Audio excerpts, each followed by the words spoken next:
used smartphones could become common enough, but then you have to have a plan. You get a brand new good smartphone for $200.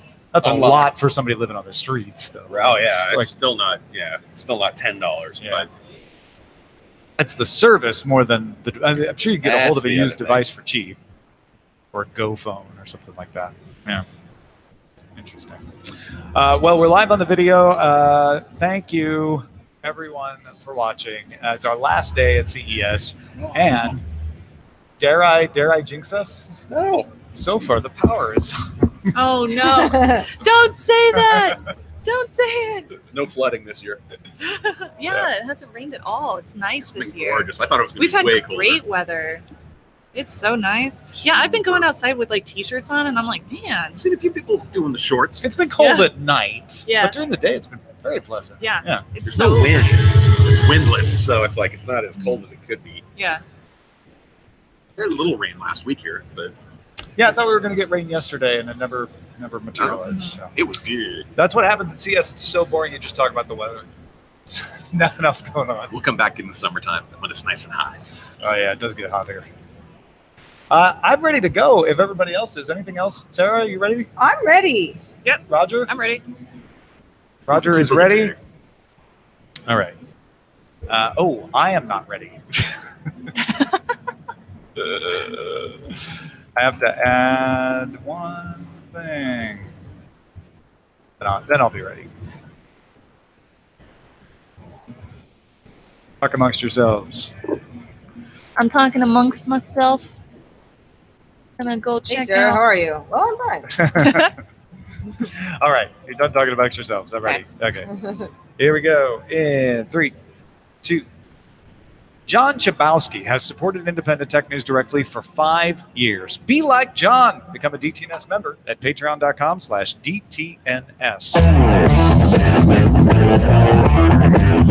This is the Daily Tech News for Wednesday, January 9th, 2018 from the Las Vegas Convention Center at CES 2019. I'm Tom Merritt. And I'm Sarah Lane. I'm Shannon Morse. Hey, I am Robert Heron. And Robert, of course, here from AVXL and expert on all things HDTV. Good to have you. Absolutely love it. Thank Shannon, of course, from ThreatWire and TechThing. And wait, what? I want to get the name right. Sailor Snubs. My new YouTube channel. The YouTube channel. And all of us have been crowding the show floor. Our producer, Roger Chang, is here. His mic will work on the Hangout. Hello, it works on the Hangout. Yeah. So we'll navigate around that, but we still have a lot to talk about. Maybe not as much as the last couple of days, but still a lot. So let's start with a few tech things you should know.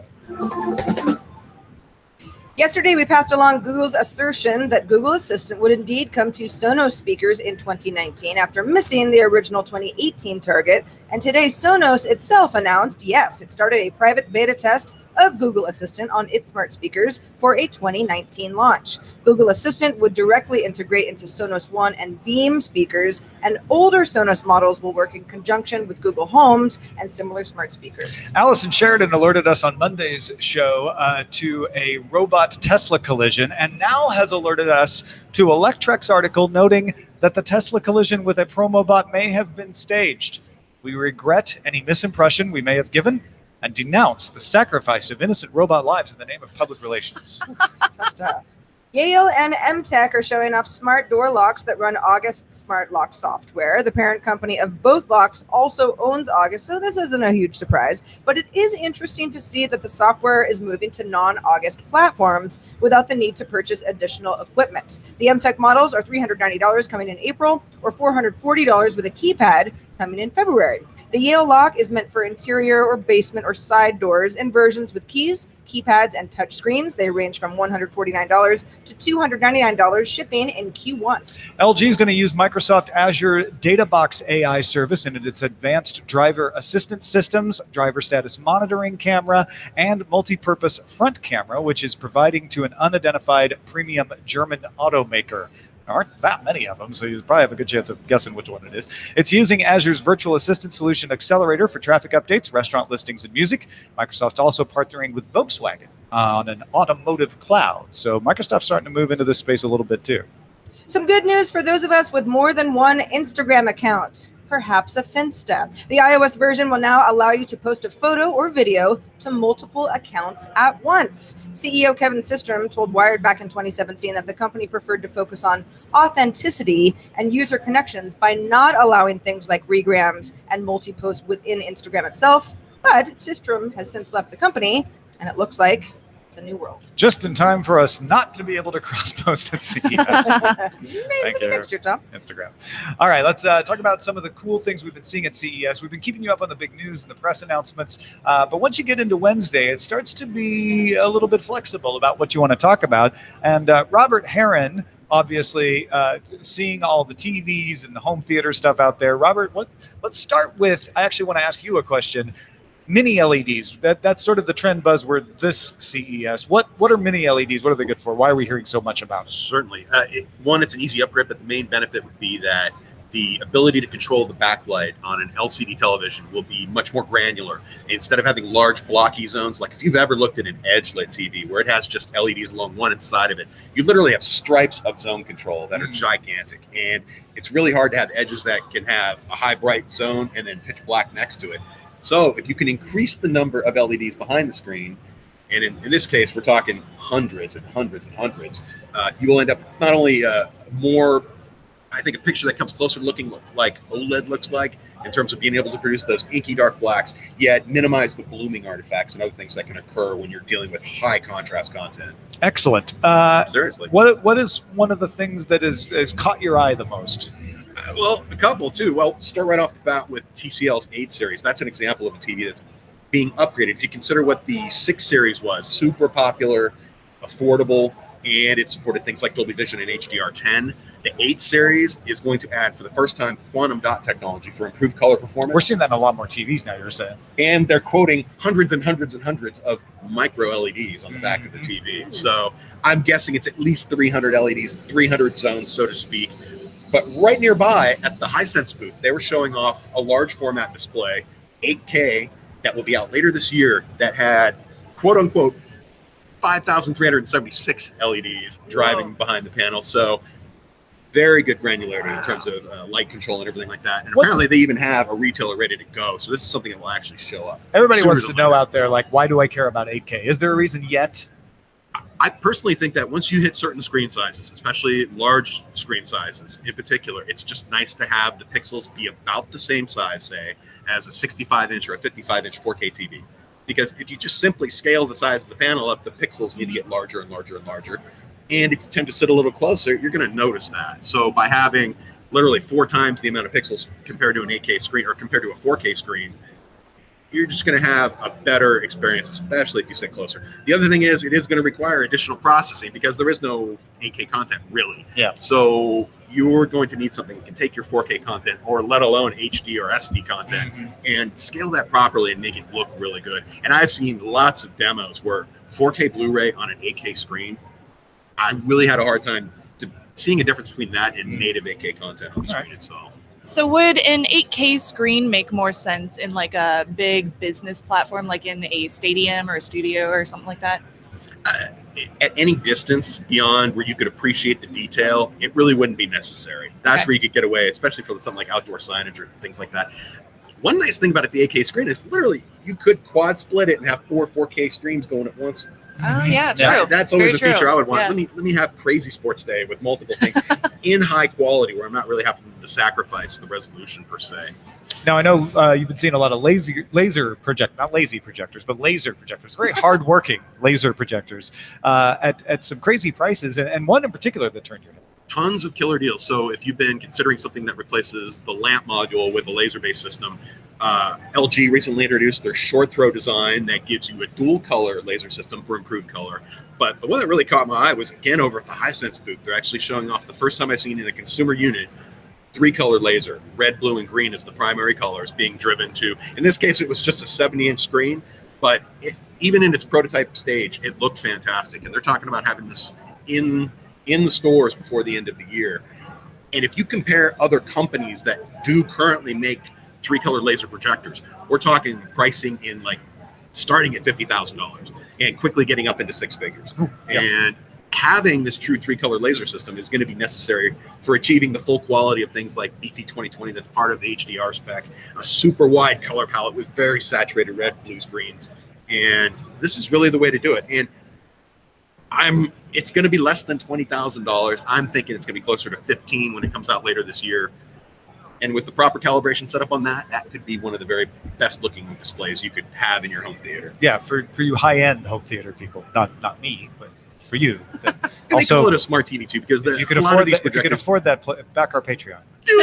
They do integrate smart functionality into a lot of these products nowadays. And finally, speaking of Hisense, I know you saw one cool Hisense technology that's turned some engineers' heads. This was crazy. They actually have a 4K screen coming out later this year, and I forget which model it is off the top of my head, but the cool thing about it is it's a 4K panel, but they bonded a 1080p screen to the back of that very precisely with a very well done gap that is very even, because if there's any kind of distortion there, you're going to end up screwing up the whole picture. But the deal is that the backlighting system then is basically controlled by that 1080p screen before it hits the color filter and the 4K panel itself. So you end up with, effectively, for every 4 pixels on that on the LED screen up front, you've got a pure control system for it behind it, being able to use that 1080p screen to turn off the backlight completely in those areas. And overall, it was just providing really good off-axis viewing in addition to just superb contrast and the local dimming control, even on things that are technically really challenging, like curved objects, like a soccer ball. Once it rolled into the screen, the blooming artifacts were all but gone. And it is another one of those products where it's coming sooner than later. And like you mentioned, all of the big players in TV manufacturing, we're sending teams of engineers out to actually get close up with these TVs, including doing very precise measurements with very expensive gear. Wow. I mean, Samsung, Sony, and LG, I think they all sent squads out to go take a look. Using a 1080p screen to basically be the shutter to stop the light is pretty ingenious, but it's not an easy trick, it sounds like. No, and I'm not aware of another company doing it, although there is somebody claiming they've got something similar. The key with what Hisense is doing is that when they do the bonding process, they actually have this spherical material that is precisely calibrated at a certain size. It gets fed in between both panels. The panels get pressed together, bonded, and then all those beads get sucked out. And it's not easy to do because it requires very precise evenness between both layers. But having that, it's a unique way to control the backlight that gets you closer and closer to per pixel control, like you have with OLED screens. It's like 4 pixel control, right? And to be honest with you, on an 8K screen, 4 pixels are really, or a 4K screen, 4 pixels are pretty tiny. Yeah. That's going to give you superb edge backlight control for things like minimizing blooming artifacts and halos and other things that really are just distracting. Local dimming is another one of those trends that you're seeing in a lot of these TVs as well. Yeah. Let's talk about some of the things Shannon has seen. We talked about the Area 51M briefly on Monday's show, but you got up close with it. Yeah, so for the past couple of days, I've really been focusing on video gaming because I've been doing work with NVIDIA and Alienware. So that's like the only things I've seen so far. So everything, all of my picks are video gaming. But the Alienware Area 51M, yeah, it's a 17-inch brand new design from Alienware. And what really interested me was the fact that it's fully upgradable. And it comes with desktop parts inside this mobile rig. Yeah, inside of a laptop. And as far as I know, this is the only one on the market that you can do that with. You can upgrade the CPU and the GPU in this thing. And it does come with the RTX 2080 Ti, which is excellent. Comes with tons of RAM and tons of storage on the inside as well. And then it has the newest CPU options available as well. But I really enjoyed looking at the design up close because the back, like it still has that Alienware concept, but they've really tried to influence it and make it look like sleeker than the current model like this one that I have. So it has like a nice white, just a stark white backing plate to it, or you can get like a just simple gray one, but you can still get the RGBs as well. So you have all the rainbow colors, which I thoroughly enjoy. So it was just a very interesting laptop. I hear modular and I think clunky. Was it? It's big. Okay. It doesn't look clunky. It looks sleek. It's a high performance gaming notebook. It's Well, I wouldn't call it a notebook even. Like Yeah, they say it's desktop mobile, replacement. not portable. It is a desktop Okay. replacement. Yeah, it's It's a clamshell desktop. It's a big device. I read online that it weighs 9 pounds, but I'm not sure if that's correct. I saw So- 10. So Oh, you saw 10? It might be Okay. like 9.8. Yeah, or so something like I don't know if I would necessarily take it with me to like conventions and stuff because I'm a small girl and I don't want to hurt my back. that. Mhm. But this is something that you would replace a desktop with. So Yeah. pretty cool. Lighter is a protocol that's being used in other devices. Yes. You got to see the Corsair Slipstream stuff. That was really interesting to me, especially from like a security and privacy concept. So Slipstream is a wireless technology that Corsair came up with that they're going to be building into their new wireless products. So like they have a mouse that's coming out this year that's going to cost $50, which is pretty inexpensive for a nice quality wireless mouse. But this one, it's 2.4 gigahertz. But the reason why it's new wireless technology is because it does channel hopping. They call it something different as far as like interior design, but the way that it works is it looks for the channel on 2.4 gigahertz wireless frequencies that has the least congestion, and it'll switch to that one within a couple of milliseconds. So it also lowers your latency, which is a big issue with gamers and wireless mice or mouses.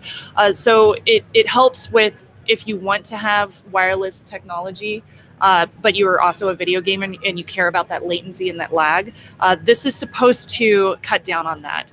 I believe that it would be more secure as well, because if you put this up against like a Wi-Fi pineapple, unless you have 45 different Wi-Fi pineapples and you're running on, it just keeps on hopping. So it would be very hard for me to control wherever it's going and be able to follow that access point, especially if it's random. Excellent. And then finally, this is not a new product, but we talked back in September about the Acer Thronos, the big gaming chair with the multiple monitors. You got to sit in one. How was it? I got to sit in one. It was surprisingly comfortable and kind of scary at the same time. I felt like I was in one of those like Gundam Wing or something, like an anime about Mobile Suit Gundams. But it's huge, and the thing weighs tons of pounds. You have to, if you purchase one, and it costs like $10,000, and it comes with everything, including Cheaper the than PC. a laser projector. Yeah, that's true.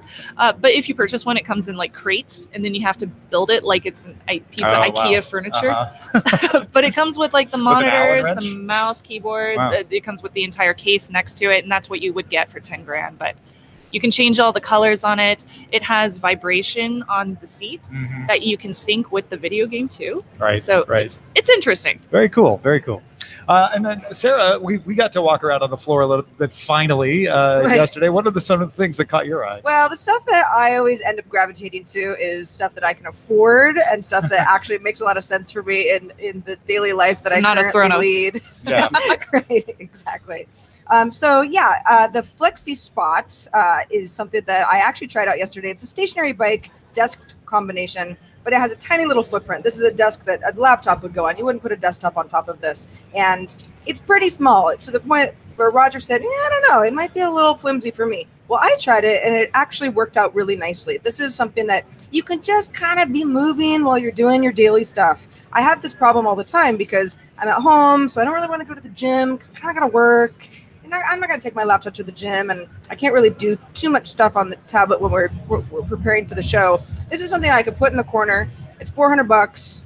It's available now, and I might buy it tomorrow. Another one in the exact same vein is the walking pad. There are a few versions of this. This one is actually made by Xiaomi. $500.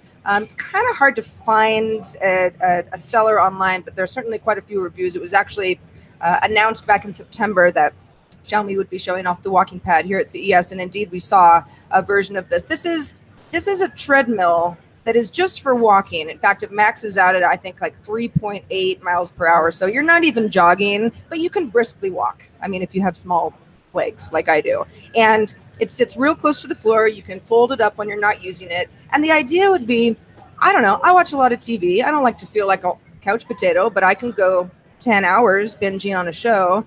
Maybe if I just unfold the walking pad and just walk while I'm watching TV, or even combine that with something like a standing desk, or even a high counter. A lot of us have little counters that we have in our kitchen that you use with higher stools. I would totally fall down if I tried to do that. You might, and I might too. But again, this is something that's it's kind of a leisurely walking thing. Instead of sitting or even standing, because a standing desk, I've tried them before, they're just not right for me. I kind of have to be moving or my back starts hurting. I would buy this. Again, $500. So it is an investment. But if you think about a gym membership or walking outside where you really can't do anything on your computer while you're doing that, I think it pays for itself really quickly. Take notice the dog for a walk on it.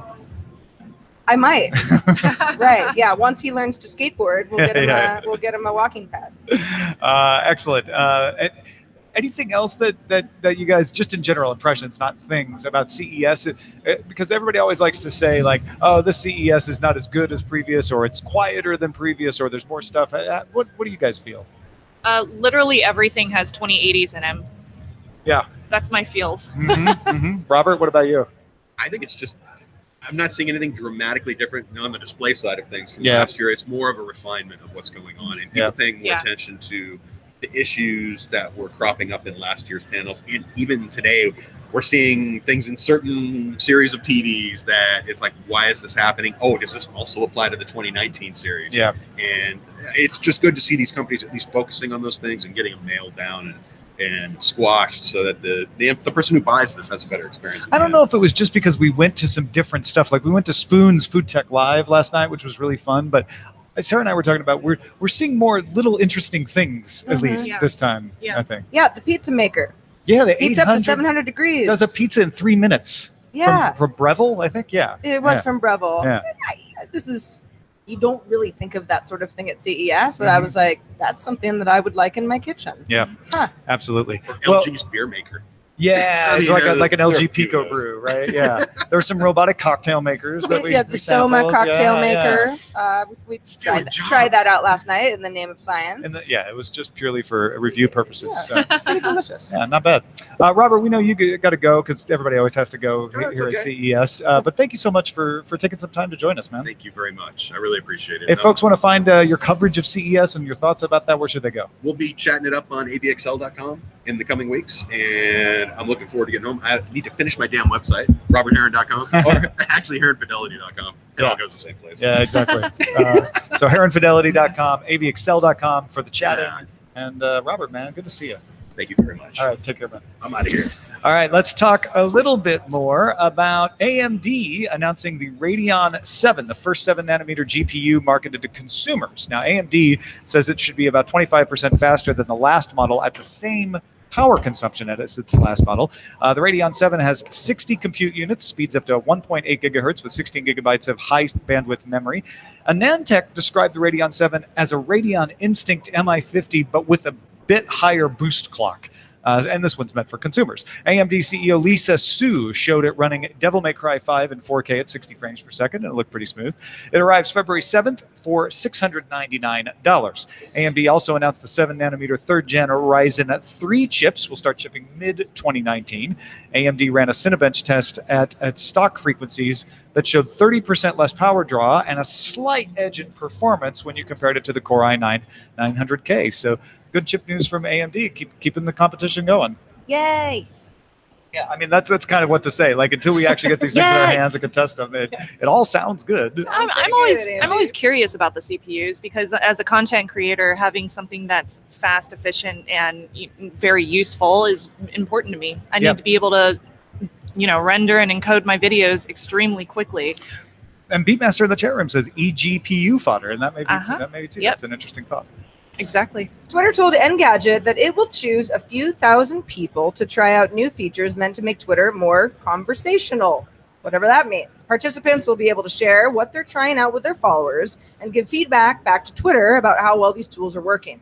Twitter will start testing the program in the coming weeks. That's not vague at all. No, I am. Hey, we want it to be more conversational. Okay. It's already. So I use it as a conversation. It's funny. There's so much. Twitter has this barrier to entry thing going on, and I'm sure that's true. And in fact, I know it's true for a lot of my non-technical friends. They go, Twitter, I don't really get it.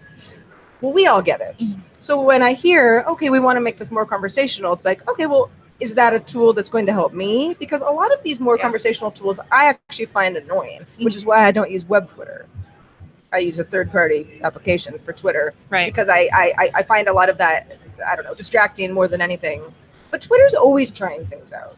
Yeah, so they're going to try some different ways of doing threading. Like if you want to have a conversation, then make it a little more compact so that it doesn't just populate your timeline even with the thread, the collapsed thread. They're going to do some more things to make that more efficient. And a status feature where you can say, I'm at CES, instead of, and that just automatically pins at the top, stuff like that. So it'll be interesting to see, I think, what they come up with. Twitter, this is unrelated to this particular announcement, but the company also announced that they're going to be showing the second half of NBA games, which you go, okay, well, sometimes the second half is the most exciting half, but it's all going to be focused on one particular player.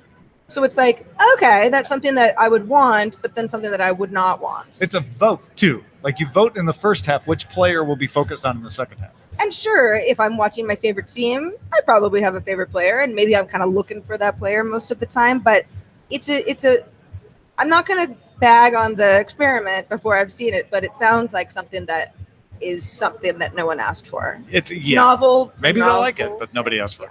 Bloomberg reported that Samsung is among the companies with agreements to sell their phones with Facebook pre-installed, and the story notes that you can't delete the Facebook app when it comes pre-installed like that. You can only disable it. And a lot of people started freaking out like, so they'll be tracking me because it's Facebook. Well, they'll be listening. Yeah. The Next Web's Ivan Mehta points out that the pre-installed app isn't the Facebook app.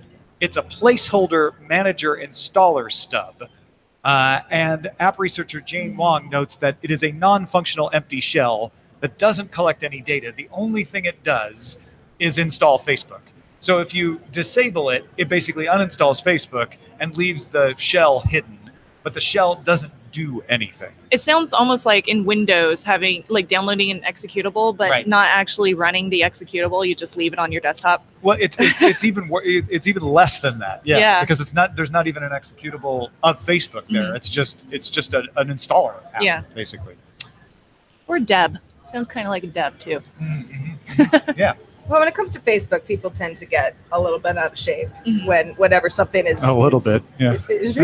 Well, if it's fake, it could be a lot of different companies, and sure, it might have the same effect. But when it's Facebook, people go, well, hold on a second. I can't uninstall Facebook. They're going to be listening to my conversations. Electrify America and Hubject plan to roll out plug-and-charge functionality to more than 2,000 public fast charging stations in the U.S. by the end of the year. Electric vehicles that meet ISO 15118 standards can use vehicle-to-grid communications to authenticate and pay for a charging session just by plugging in the car with no need to use a credit card or an app. Huh. Wow. Yeah. That's going to be cool to have. And the Indemnis parachute for drones has been certified to let operators legally fly over small groups of people. The parachute for DJI straps on to the DJI drone and then deploys when the sensor detects flight anomalies. The company had to pass 45 functionality tests, including 5 different scenarios of failure, to assure that it will deploy when it's needed. The Indemnis Nexus parachute is available right now for the DJI Inspire 2 and should come to the Matrice 200 and 600 series by the end of the year.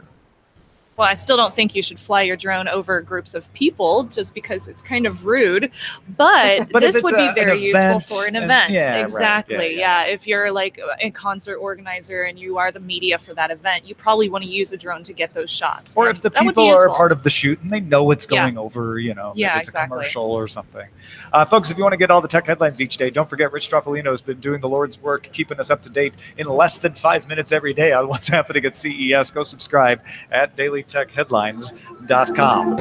All right, a couple things to explain outside of CES before we wrap up today. Last year, all 4 U.S. mobile carriers promised to stop selling customer location data to shady companies after Securus, a prison technology company, was caught using the data without customer permission. Well, yesterday, Motherboard reported that it was able to pay a third party $300 in order to locate a phone on T-Mobile's network using real-time location data from the carrier. Mobile carriers sell information to location aggregators, and they haven't stopped doing that. They just said that they would do it more responsibly. The idea is that they could then sell the anonymized aggregated data to companies who want to gain insights into general population movement. They're not supposed to track individuals with that. T-Mobile sells data to an aggregator company called Zumigo. Zumigo sold access to the data to a company called Microbilt. In the Motherboard case, Microbilt then sold the data to a bail bond company that shared it with a Bale Industries source who shared it with Motherboard. AT&T, Sprint, and T-Mobile have all said that reselling in this manner violates its contracts and policies. All carriers require clients to get consent from people before tracking them, and Microbilt says it requires that too, and has terminated access for the person who passed the information to Motherboard. And in addition, Zumigo has cut off Microbilt's access to its data. AT&T has also blocked data from going to Microbilt. So depending on how you look at this, it's either they are not keeping track of what happens to the data downstream close enough, which is what Motherboard contends, or somebody who uses this legitimate, like a bail bondsman would get permission from you to say, like, okay, we'll put up the bail bond money if you let us track your phone. We'll send you a text, you would consent. Somebody used that with Motherboard without consent in order to show that it could be done. Such a complicated daisy chain thing going on. You know, it's easy for a company to say, all right, well, we're going to cut off access to this company, but these are companies that most of us have never heard of, are not familiar with, don't know who works there. Who's to say you don't just make a new contract with another company that does something similar? Yeah. Until someone like Motherboard notices that, and then we get another article about it. And the thing is, I don't think some people will not be okay with this, but a lot of people are okay as long as consent is involved. Mm-hmm. Like there are reasons, like the bail bond thing. If that makes it easier to get your bond put up, then you're like, yes, please track me. I need to be bailed out. But they're not putting the controls in place. It's kind of the same thing as Cambridge Analytica. They're saying, hey, they told us they wouldn't abuse it, but nobody was checking. I agree with Motherboard on this. It does sound like they were very irresponsible with the data handling. And I remember when this first came out, the information about how all of the wireless carriers were doing this last year. And it was kind of scary to think that, but you have no way as a consumer to turn that off. And if it was something that you could opt into, unless you just don't have a wireless phone. Yeah. Just go, I don't know, live in a tiny home in the woods. Right. No, it's supposed to be opt-in. You're not supposed to it should be. But you can't stop the data from existing. Exactly. And when it gets downstream away from the carrier, then it just kind of it puts a bad taste in my mouth, the whole thing. Spit that out. Apple CEO Tim Cook appeared on CNBC's Mad Money program to let people know that the company will launch new services this year. The most obvious service for Apple to launch would be that TV service, given the billions they've spent on, as yet, unreleased original programming and the appearance of iTunes TV and movies on Samsung TVs. We talked about that earlier this week. He also said he thought people in the future would call health Apple's greatest contribution to humankind, implying perhaps some kind of health-related service coming down the pipe. He also reiterated that the iPhone XR has been the most popular iPhone every day since launch, and the Apple Watch and AirPods bring in more money than the iPod ever did. Kind of an interesting stat. On a related note, Nikkei reports its sources say Apple has reduced planned production of iPhones by 10% in Q1 of this year. We sort of beaten the phone horse dead in the past few days about what's going on there. Yep. So the services thing is interesting. Like I'm like, great. Are you going to come up with a really cool use for HealthKit later this year? I'm interested in that. Whatever the TV service is, I'm absolutely interested in that. I think the funniest thing about this story is Sarah, Roger, and I were walking back to our hotel, and we saw Tim Cook on screen with the Mad Money logo, and we're like, that must be just a rebroadcast. He wouldn't be talking to Mad Money, would he? Again. Well, no, he was. Wow. Right. Interesting. Yeah. So we'll obviously be following up that story during 2019. Go Health. Thanks to everybody who participates in our subreddit. You keep our brains healthy by submitting stories and voting on others at dailytechnewsshow.reddit.com. We're also on Facebook. If you like Facebook groups, we got a group for you. Facebook.com/groups/dailytechnewsshow. We couldn't finish the show without checking the mailbag. We got some CES related emails from you. Thanks for keeping them coming, folks. What do we got to talk about, Sarah? So Graham, who's a Patreon supporter, thank you, Graham, wrote in about our conversation yesterday about the motive rings adding payment options. Graham says, I'm listening to CES Day 2 podcast on my morning tube ride. I'm in London. Heard you mention the update to add payment features to motive rings. For the last 18 months, I've been using daily another payment ring from Curve at mykring.com. It is a virtual MasterCard attached to the account, allows contactless payment or tap-to-tap at businesses that accept Apple Pay and the like. It also works on the London Underground and the bus network. Very convenient and particularly handy during the winter months when you're all rugged up with coats and gloves that make it problematic to get to your physical wallet. The Curve doesn't have onboard authentication, so it's exactly the same as the chip and pin credit debit card in terms of security. If the ring is lost or stolen, you could disassociate the connection between the ring and the card. And I emailed with him because I wanted to ask him about the security function, because the whole thing with the Motive is that it uses your pulse. It uses your heart That's rate what my question as your was gonna be. authentication, which is really interesting way to do it. It's very, very interesting. Yeah. Yeah, this is cool. This sounds like way cooler than even the Japanese system. Yeah. No, this is great. So Graham even said, like, man, if the Motive comes to my market, I might dump the Curve for that because it's a little more secure. Well, thanks again to Robert Heron for joining us today. HeronFidelity.com, AVXL.com. And thank you, Shannon Morse. Good to see you. Absolutely. Thanks for having me on. If folks want to keep up on what you're doing here at CES and stuff, where should they go? I am doing a lot of social media stuff. So I'm Instagram and Twitter at Snubs, SNUBS, very easy, and techthing.com. We are posting videos every single day that we are here. We're hoping to get at least 10 videos out during the course of the week, which is crazy. Yeah. But we're trying to see as much as possible. So tekthing.com or youtube.com/techthing is the place to see that. And of course, as we mentioned, the only reason we're able to be here is because you support the show in the various ways that we describe at dailytechnewsshow.com/support. We have a little video there now. If you're like, how can I support DTNS? Go to dailytechnewsshow.com/support. Just watch the video.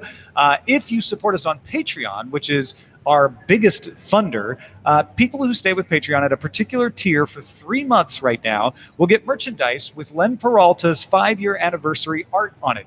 If you're at the co-executive producer or analyst level for 3 months, you get a sticker.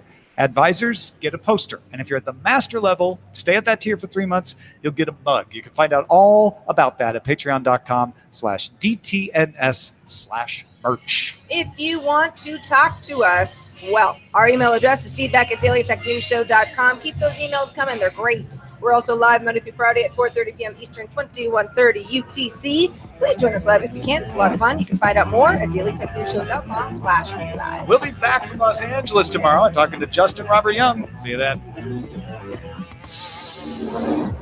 This show is part of the Frog Pants Network.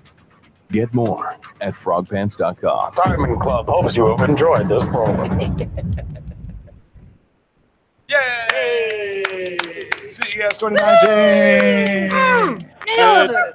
Good show. Good show. Good job, everybody. Excellent. Thanks, My Las W. Vegas water now. Yeah, I'm going to do that too. We are not sponsored by Las Vegas. Boy, We're not they- sponsored by Las They Vegas, did although provide us some delicious water. Mhm. Product placement.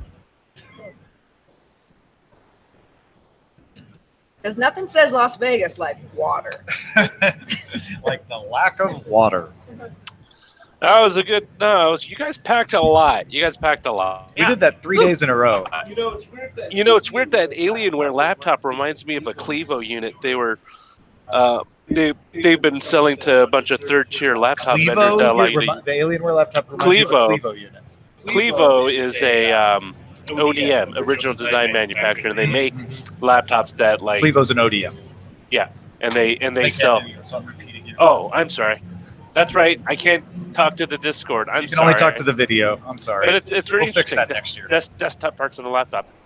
I know we used something very similar at GameSpot. We just lugged around these giant laptops when we had to edit in the field. There was a pain in the patukas because they were Well, heavy. This is 4.5 pounds. Yeah, that's not too My bad. editing rig. Yeah. I For an was editing gonna- rig, that's pretty good. I would have Yeah, it's not totally bad. loved that. I had to lug around 12 Yeah. pounds, including the little power brick. Sounds like my very, very old I think one the Dell 15 years Latitude. ago. I think the Dell. It might have been an Inspiro. I can't remember now. Was it a Latitude? Anyway, the Dell that I was talking about with where Robert gave me the USB, the thumb drive, was probably more than All 5 pounds. You want a fancy title? Yeah. What do we got for title? Alan Parsons Projectors. That Nah, might be nah. too clever. That might be That might be a generation ahead or behind. Yeah. I like it though. It's good. It's good. It's a contender. What else we All got? right. Alan Parsons Projectors. Okay. Uh-huh.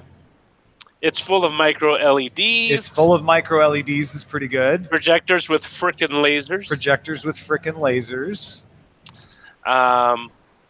Let's see. DJI backpacking across people. Backpacking across people.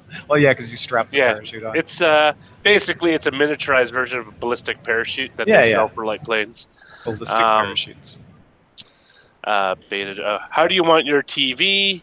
Your data? How do you want your TV? Yeah. Oh, that's Like, pretty good because we cover a lot of visual. Yeah. But what does that play on? I don't know. I just like it because it's broad. Got it. It may not be that good otherwise. I don't know. There's Sarah, you choose. It's your turn. All right, hold on. Alan Parsons. I mean, I think that's the funniest one. I'm going to vote on it. Which one? Alan Parsons Projectors. Yeah. Alan Parsons Projectors. If you don't get it, grow up. Grow old. You don't have to grow up. You just need to grow old. Grow old. Really quick. All right, CES 2019, Alan Parsons Projectors. You can tell it's the last day of CES. Uh-huh. I haven't even eaten a brownie. Oh man. Yeah, food I sounds good. ate a brownie too. You I wanna shouldn't know? have. Or maybe some mac sauce. You know what? It's funny you say that. I had the same feeling after my sugar rush died down. I got a big headache because I had the soda and I had the brownie. You're so welcome.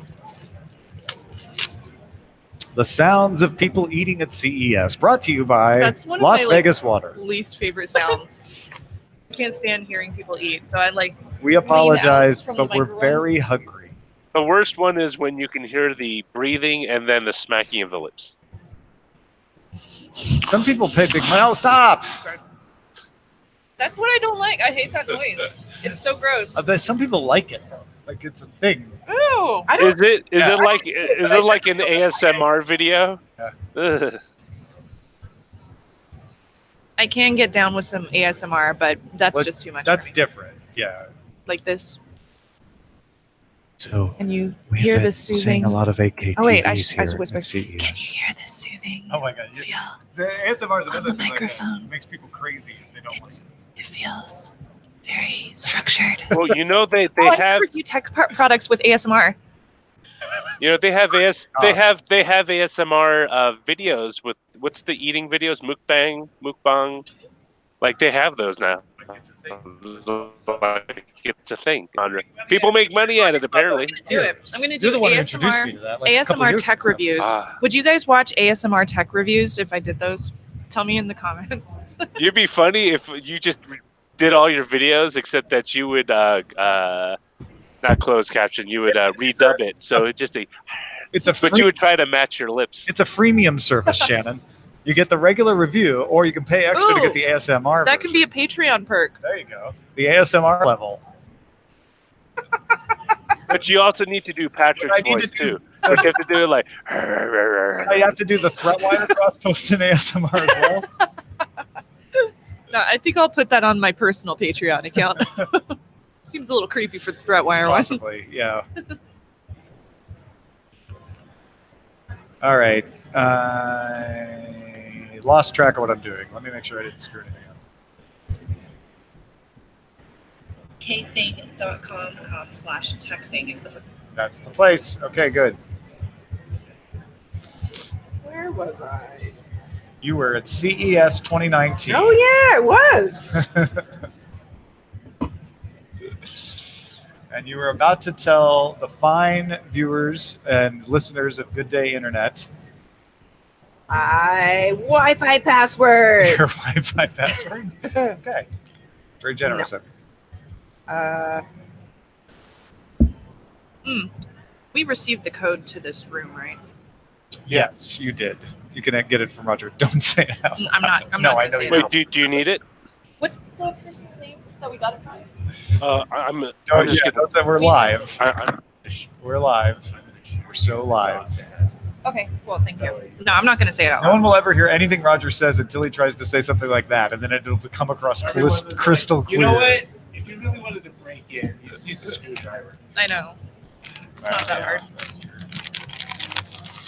That is loud. Oh, Why sorry. is that so loud? That's an ASMR video. I don't know why that was.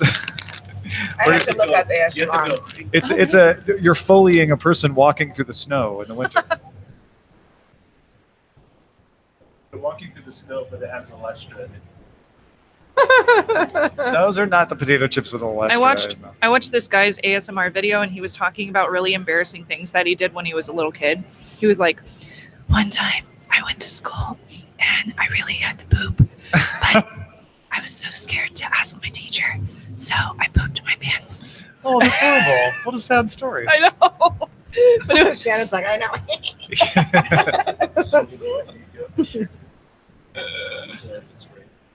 Okay, thank you. Thank you, Roger. Thank you. Thank you for being up. Shannon, are these cute or are these not cute? What do you think? I like them. They're cute. Like if you were like wearing like all black or something, or just like I would wear that them was like black pants. yeah. I like them. You could do a colored shirt and match one of the colors on there. Yeah. They can't see what you're talking about. It's rude. I'm sorry. I will attempt to explain. It's some athletic sneakers that are white and they have sort of almost like a Hawaiian floral print on the side. So they're like running shoes, but You already touched it. floral ones. Oh, okay. Floral I like running them. shoes. In these days of my advanced age, I like comfortable shoes. So I'm gonna lean into comfortable Good to know. Thank you. and colorful shoes as much as possible to replace my former heel-wearing life. Dave Randolph is coming over here. Oh, we ran into him yesterday. Yeah, we saw him yesterday. Yeah. Oh yeah, Right outside. 2:30. Tom. I'm publishing the show, Oh. and we're live, so Oh. we can talk about that. In a Yeah. second. Okay. I'm sorry. I'm going to screw it up, and if I screw it up after we had mic issues yesterday, I'll feel really bad. You're not going to screw it up. I'm going to screw it up. Why will it not doing it right? Sarah, why is it not doing it right? Oh, well, what's it not doing right? It says that the file isn't there. You don't have to tell me. It says the file's not there, but the file is there. We'll just upload it again. That's what I'm doing. We should probably say goodbye to the video, folks. Thanks, everybody, for watching. Thank you for being with us at CES.